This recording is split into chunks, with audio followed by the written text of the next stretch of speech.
Adrian Sudbury spent the last weeks of his life taking his campaign to boost the donor register to the top.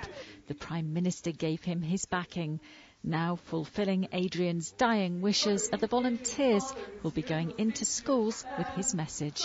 He simply wanted people to be informed and they can make decisions for themselves. So for people to be here today, to train, to go into schools, to do some presenting, to inform young people, he would be very, very proud indeed. It began with Baldy's blog when Adrian wrote about life with leukemia. He even had his own bone marrow transplant filmed to show how simple it is.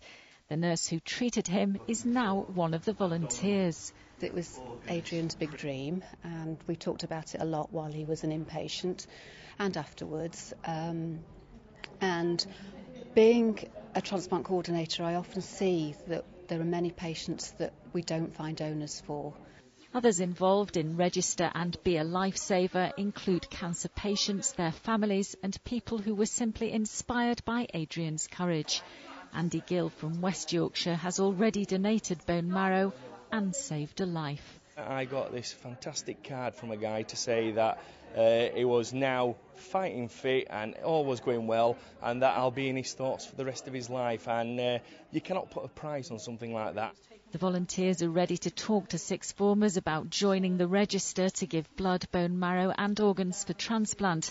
Now they need schools to open their doors to them. We're saying to schools and colleges, can you take part in this so that everybody's involved, not just one or two schools and colleges, but all of them. It's incredible that we are fulfilling Adrian's legacy and that there is this army of volunteers who are going to go out, deliver talks and hopefully inspire a new generation of people to sign up to the register and potentially save someone's life. To lose Adrian was awful. We were very fortunate in that he got a second chance of life. Somebody anonymously gave him a part of them. Adrian's transplant gave him a precious year with his family. His dying wish was that eventually his message would be heard in schools all over the country.